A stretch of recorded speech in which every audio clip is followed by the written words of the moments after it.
Are you all cozy and snuggly in your bed? Are you ready for another sleep story? Okay, I've got one. This one is called Dinosaurs Before Dark. Help! A monster!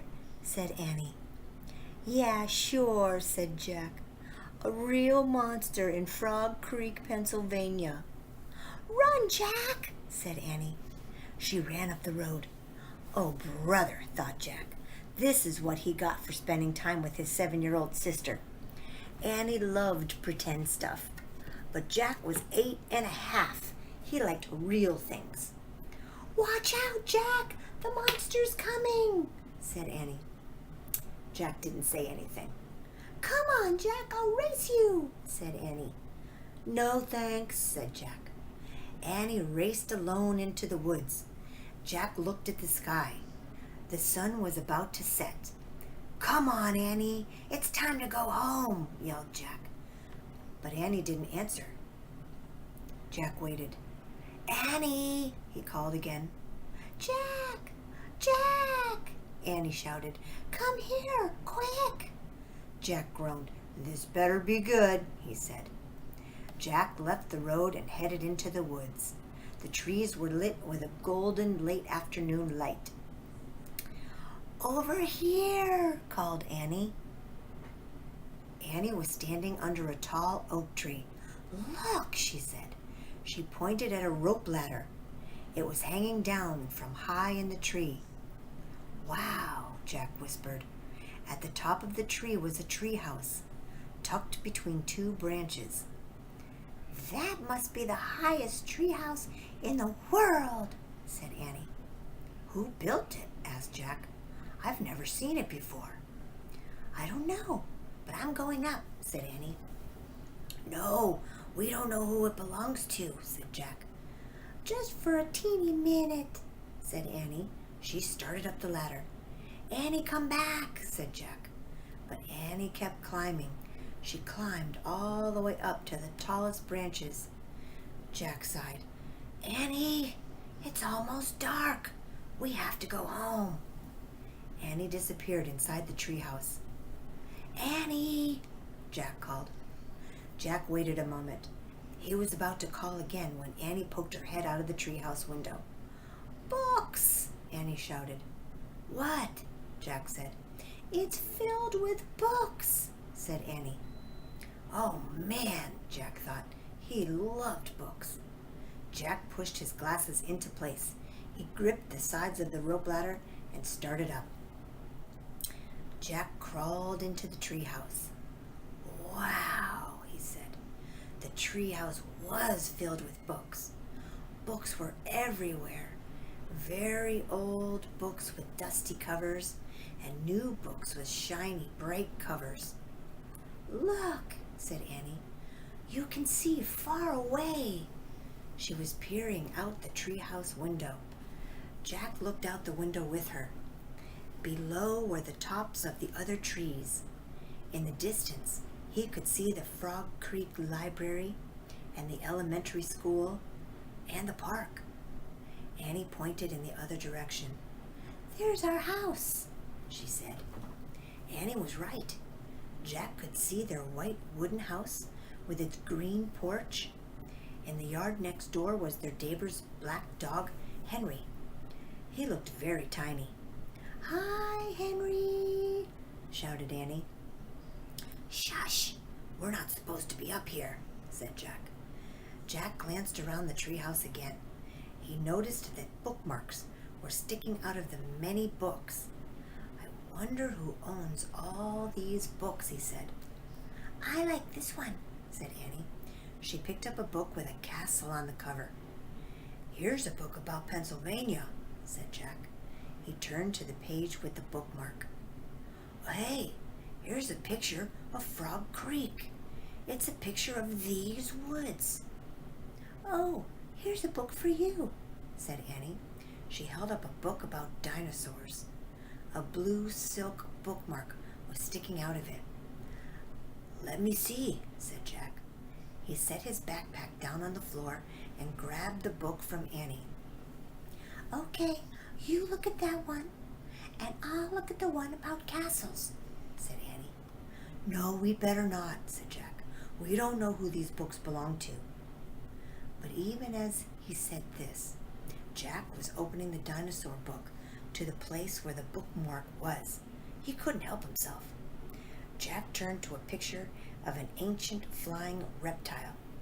He recognized it as a pteranodon. He touched the huge bat-like wings in the picture.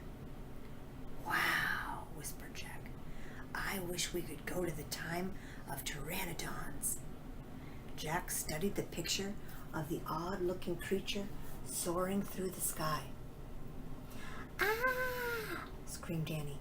"What?" said Jack. "A monster!" Annie cried. She pointed out the treehouse window. "Stop pretending, Annie," said Jack. "No, really," said Annie. Jack looked out the window. A giant creature was gliding above the treetops. It had a long, weird crest on the back of its head, a skinny beak, and huge bat-like wings. It was a real, live pteranodon. The creature swooped through the sky. It looked like a glider plane. It was coming straight toward the treehouse. "Get down!" cried Annie. Jack and Annie crouched on the floor. The wind started to blow. The treehouse started to spin. It spun faster and faster. Then everything was still. Absolutely still. Jack opened his eyes. Sunlight slanted through the window. The treehouse was still high up in a tree, but it wasn't the same tree. "Where are we?" said Annie. She and Jack looked out the window. The pteranodon was soaring through the sky. The ground was covered with ferns and tall grass.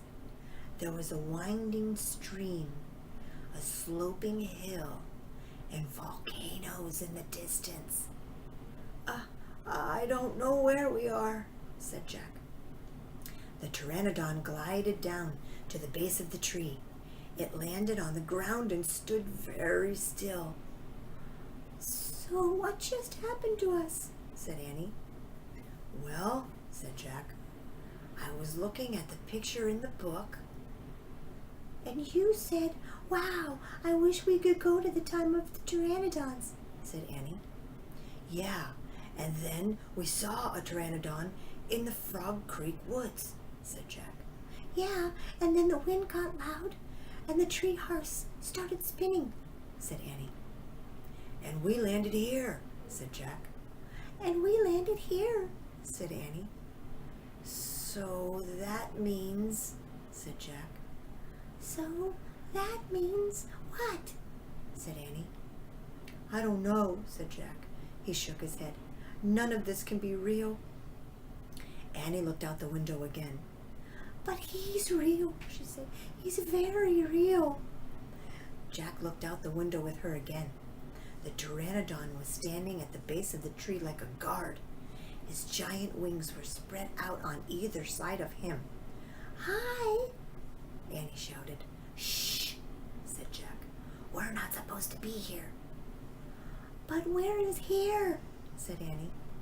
"I don't know," said Jack. "Hi! Who are you?"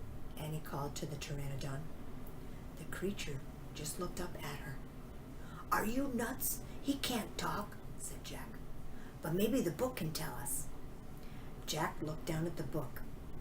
He read the words under the pictures. This flying reptile lived in the Cretaceous period. It vanished 65 million years ago with the dinosaurs. "That's impossible," said Jack. "We can't have gone to a time 65 million years ago." "Jack," said Annie, "he's nice." "Nice?" said Jack. "Yeah, I can tell," said Annie. "Let's go down to him." "Go down?" said Jack. Annie started down the rope ladder.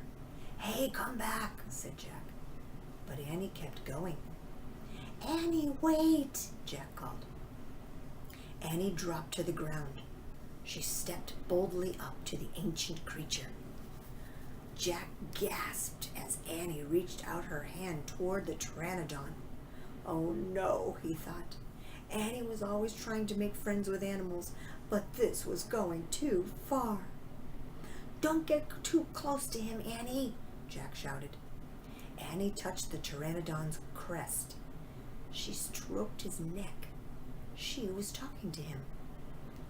What in the world is she saying? Jack wondered. He took a deep breath. Okay, he would go down too. It would be good to examine a pteranodon. He could take notes like a scientist. Jack started down the rope ladder. When he reached the ground, he was only a few feet away from the creature. The pteranodon stared at Jack. His eyes were bright and alert. He's soft, Jack, said Annie. He feels like Henry the dog. Jack snorted. He's no dog, Annie. Feel him, Jack, said Annie. Jack didn't move. Don't think, Jack, just do it, Annie said. Jack stepped forward. He reached out very cautiously. He brushed his hand down the creature's neck. Interesting, Jack thought. A thin layer of fuzz covered the pteranodon's skin. Soft, huh? Said Annie. Jack reached into his backpack and pulled out a pencil and a notebook. He wrote, "Fuzzy skin." What are you doing? Asked Annie. Taking notes, said Jack. We're probably the first people in the whole world to ever see a real live pteranodon. Jack looked at the pteranodon again. The bony crest on top of his head was longer than Jack's arm. I wonder how smart he is, Jack said. Very smart, said Annie. Don't count on it, said Jack. His brain's probably no bigger than a bean. No, he's very smart. I can feel it, said Annie. I'm going to call him Henry. Jack wrote in his notebook, small brain? ? Jack looked at the creature again. Maybe he's a mutant, he said. The pteranodon tilted his head. Annie laughed. He's not a mutant, Jack. Well, what's he doing here then? Where is this place? Said Jack. Annie leaned close to the pteranodon. Do you know where we are, Henry? She asked softly. The creature fixed his eyes on Annie. His long jaws were opening and closing like a giant pair of scissors. Are you trying to talk to me, Henry? Asked Annie. Forget it, Annie, Jack wrote in his notebook. Mouth like scissors. Did we come to a time long ago, Henry? Asked Annie. Is this a place from long ago? Suddenly, Annie gasped. Jack! Jack looked up. Annie was pointing toward the hill. On top stood a huge dinosaur. Go, go, said Jack. He threw his notebook into his pack. He pushed Annie toward the rope ladder. Bye, Henry, she said. Go, said Jack. He gave Annie another push. Quit it, she said, but she started up the ladder. Jack scrambled after her. Jack and Annie tumbled into the treehouse. They were panting as they looked out the window at the dinosaur. It was standing on the hilltop eating flowers off of a tree. Oh man, whispered Jack, we are in a long time ago. The dinosaur looked like a huge rhinoceros with 3 horns instead of 1. It had 2 long horns above its eyes, and another one grew out from its nose. It had a big shield-like thing behind its head. Triceratops, said Jack. Does he eat people? Whispered Annie. I'll look it up. Jack grabbed the dinosaur book. He flipped through the pages. There, said Jack, pointing to a picture of a triceratops. He read the caption. The triceratops lived in the late Cretaceous period. This plant-eating dinosaur weighed over 12,000 pounds. Jack slammed the book shut. Just plants, no meat. Good, said Annie. Let's go see him up close." "Are you crazy?" said Jack. "Don't you want to take notes about him?" asked Annie. "We're probably the first people in the whole world to ever see a real live triceratops." Jack sighed. Annie was right. "Okay, let's go," he said. Jack shoved the dinosaur book into his pack. He slung his pack over his shoulder. Annie started down the ladder, and Jack followed her. "Jack promised you won't pet him," Jack called down to Annie. "I promise," said Annie. "Promise you won't kiss him," said Jack. "I promise," said Annie. "Promise you won't talk to him." "I promise," said Annie. "Promise you won't—" "Don't worry," said Annie. Annie and Jack stepped off the ladder. The pteranodon gave them a friendly look. Annie blew him a kiss. "Be back soon, Henry," she called. "Shh," said Jack, and he led the way slowly and carefully through the ferns. When Jack and Annie reached the bottom of the hill, they knelt behind a bush. Annie started to speak, but Jack quickly put his finger to his lips. Then he and Annie peeked out at the triceratops. The dinosaur was bigger than a truck. He was eating the flowers off a magnolia tree. Jack slipped his notebook out of his pack. He wrote, "Eats flowers." Annie nudged him. Jack ignored her. He studied the triceratops again. He wrote, "Eats slowly." Annie nudged him harder. Jack looked at her. Annie pointed to herself. She walked her fingers through the air. She pointed to the dinosaur. She smiled. "Is she teasing?" Jack wondered. Annie waved at Jack. Jack started to grab her. She laughed and jumped away. She fell into the grass in full view of the triceratops. "Get back," whispered Jack. Too late. The big dinosaur had spotted Annie.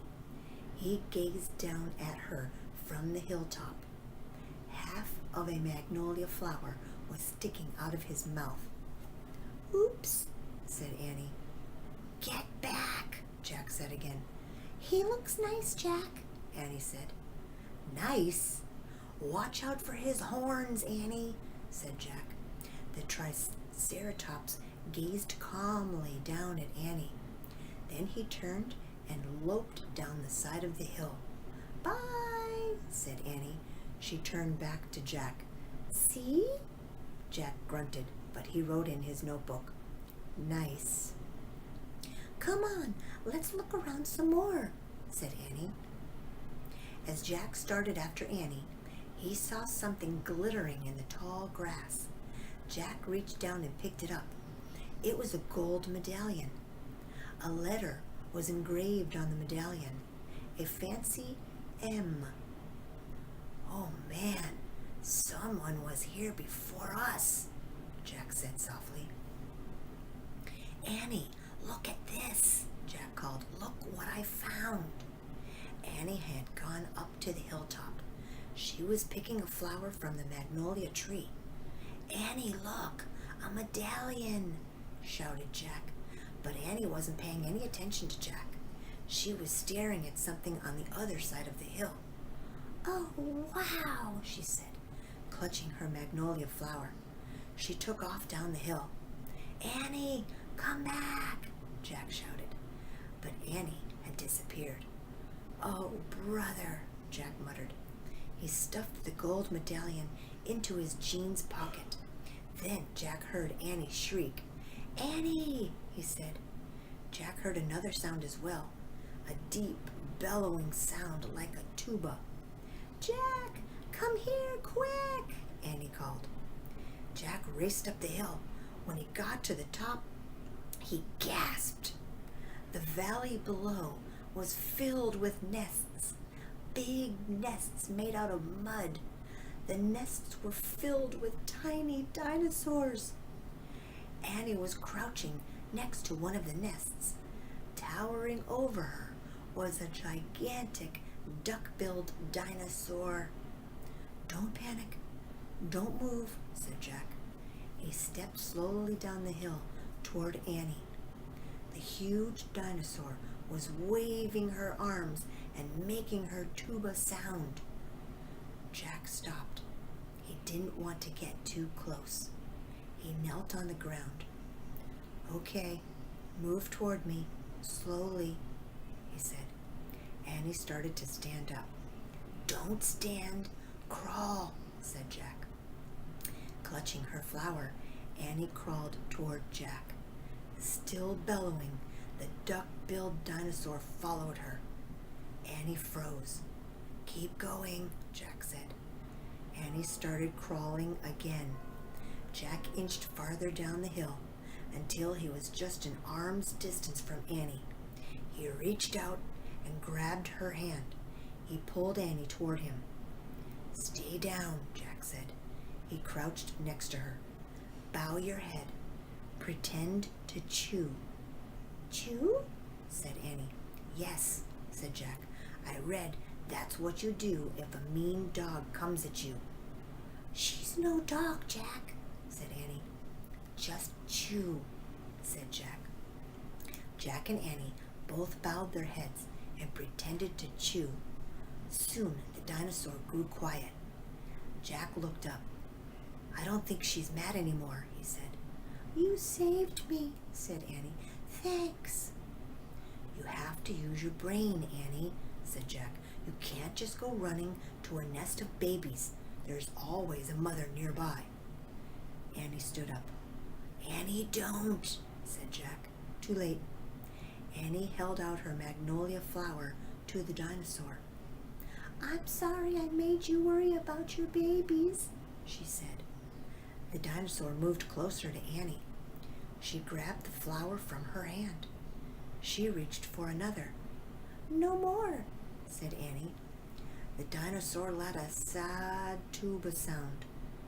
"But there are more flowers up there," Annie said. She pointed to the top of the hill. "I'll get you some." Annie hurried up the hill.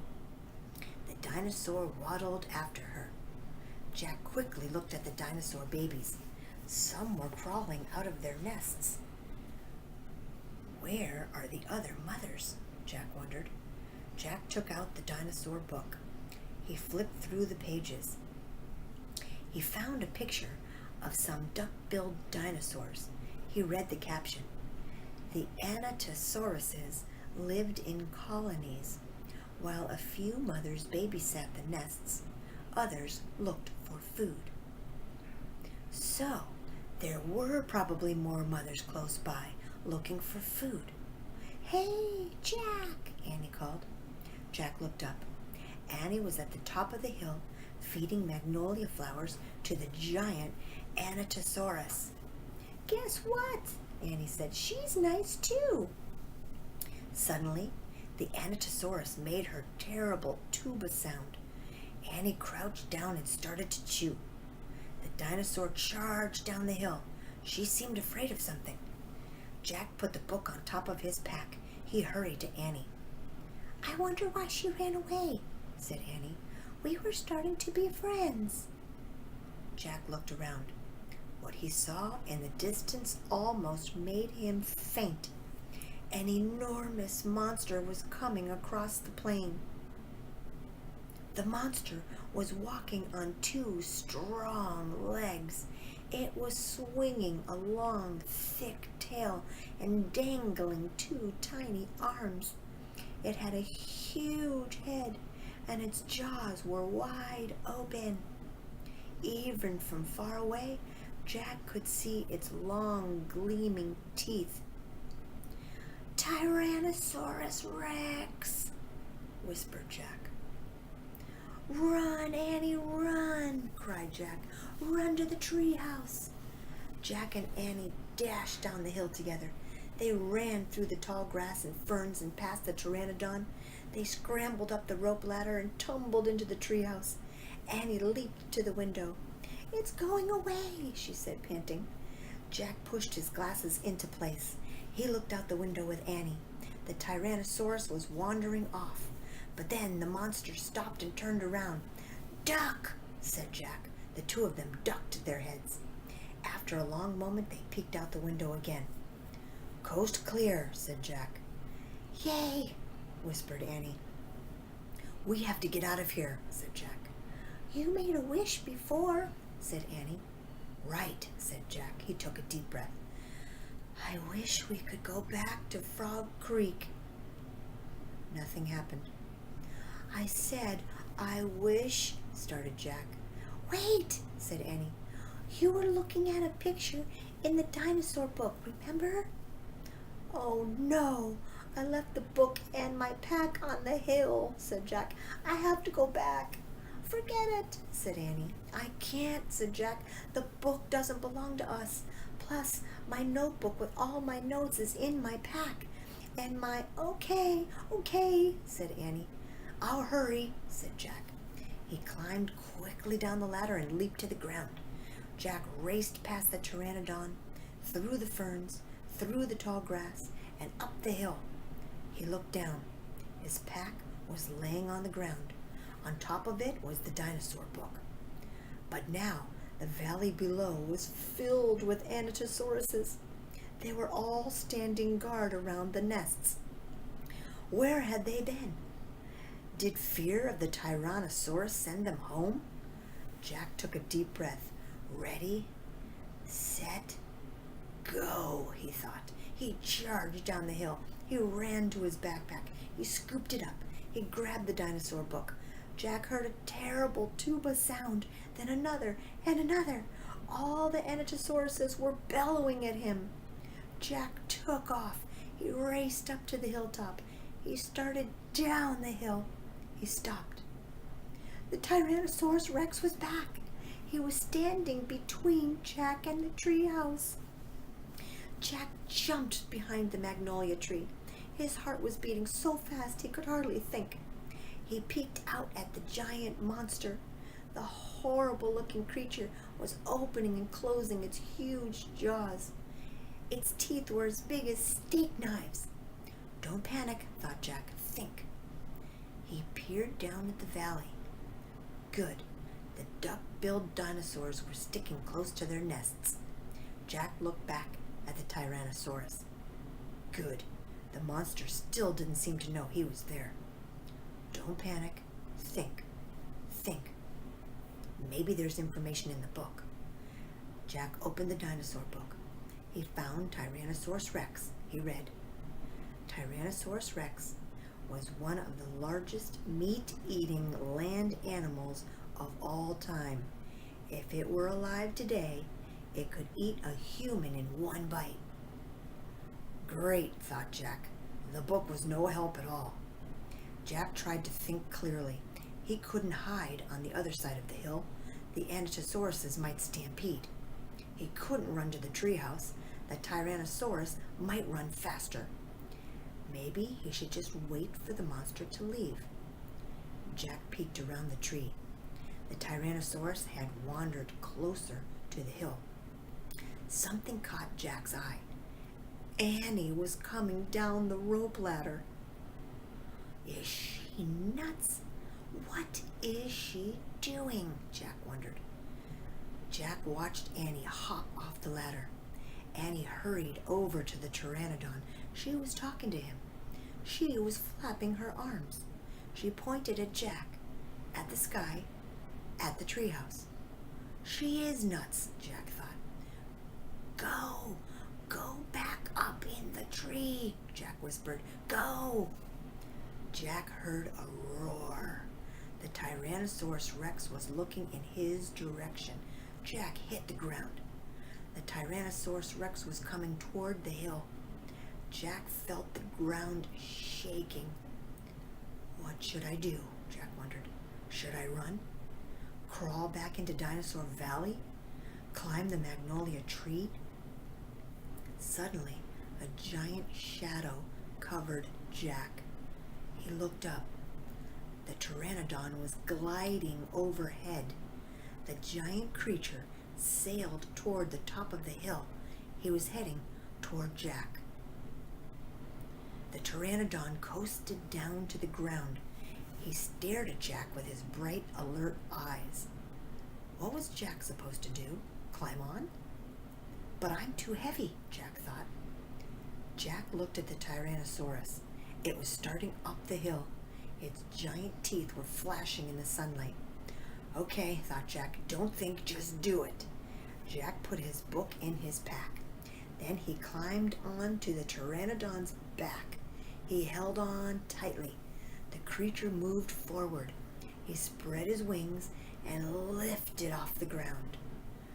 Jack nearly fell off as they teetered this way and that. The Pteranodon steadied himself and rose into the sky. Jack looked down. The Tyrannosaurus was staring up at him and chomping the air. The Pteranodon glided away.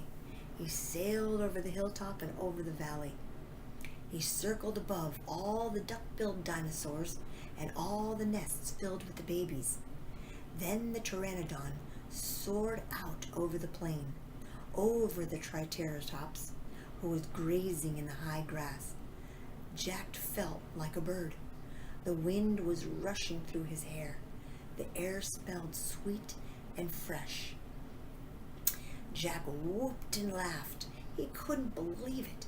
He was riding on the back of an ancient flying reptile. The Pteranodon sailed over the stream and over the ferns and bushes. Then he carried Jack down to the base of the oak tree. When they came to a stop, Jack slid off the creature's back and landed on the ground.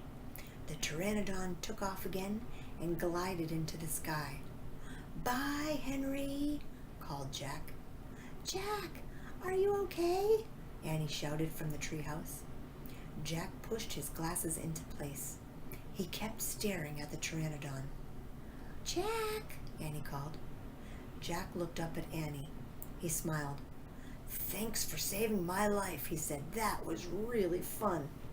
"Thank Henry, not me," said Annie. "Come on, climb up." Jack tried to stand. His legs were wobbly. He felt a bit dizzy. "Hurry," shouted Annie. "He's coming." Jack looked around. The Tyrannosaurus was heading straight toward him. Jack bolted to the ladder. He started climbing. "Hurry, hurry," screamed Annie. Jack reached the top and scrambled into the treehouse. "It's coming toward the tree," Annie cried. The dinosaur slammed against the oak tree. The treehouse shook like a leaf in the wind. Jack and Annie tumbled into the books. "Make a wish to go home," cried Annie. "We need the book, the Pennsylvania book," said Jack. "Where is it?" They both searched madly around the treehouse. "Found it," said Jack. He grabbed the book and flipped through the pages. He found the photograph of the Frog Creek woods. Jack pointed to the picture in the book. "I wish we could go home," he shouted. The wind began to blow. Jack closed his eyes. He held on tightly to Annie. The treehouse started to spin. It spun faster and faster. Then everything was still. Absolutely still. Jack heard a bird singing. He opened his eyes. He was still pointing at the picture of the Frog Creek woods. He peeked out the treehouse window. Outside, he saw the exact same view as the picture in the book. "We're home," whispered Annie. The woods were lit with a golden late afternoon light. The sun was about to set. No time had passed since they'd left Frog Creek. "Jack! Annie!" a voice called from the distance. "That's Mom," said Annie. Jack saw their mother far away. She was standing in front of their house. She looked tiny. "Annie! Jack!" she called. Annie stuck her head out the window and shouted, "Coming!" Jack still felt dazed. He just stared at Annie. "What happened to us?" he said. "We took a trip in a magic treehouse," said Annie simply. "But it's the same time as when we left," said Jack. Annie shrugged. "How did it take us so far away and so long ago?" "You looked at a picture in a book and you said you wished we could go there," said Annie, "and the magic tree house took us there." "But how?" said Jack. "And who built this magic tree house? Who put all these books here?" "A magic person, I guess," said Annie. "Oh, look," said Jack. "I almost forgot about this." Jack reached into his pocket and pulled out the gold medallion. "Someone lost this back there," he said, "in Dinosaur Land. Look, there's the letter M on it." Annie's eyes got round. "You think M stands for magic person?" she asked. "I don't know," said Jack. "I must know someone went to that place before us." "Jack! Annie!" their mom called again. "Coming!" Annie shouted again. Jack put the gold medallion back in his pocket. He pulled the dinosaur book out of his pack and put it back with all the other books. Then he and Annie took one last look around the treehouse. "Goodbye, house," whispered Annie. Jack slung his backpack over his shoulders. Annie started down the rope ladder. Jack followed.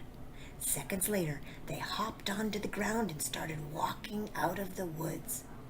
"No one's going to believe our story," said Jack. "So let's not tell anyone," said Annie. "Dad won't believe it," said Jack.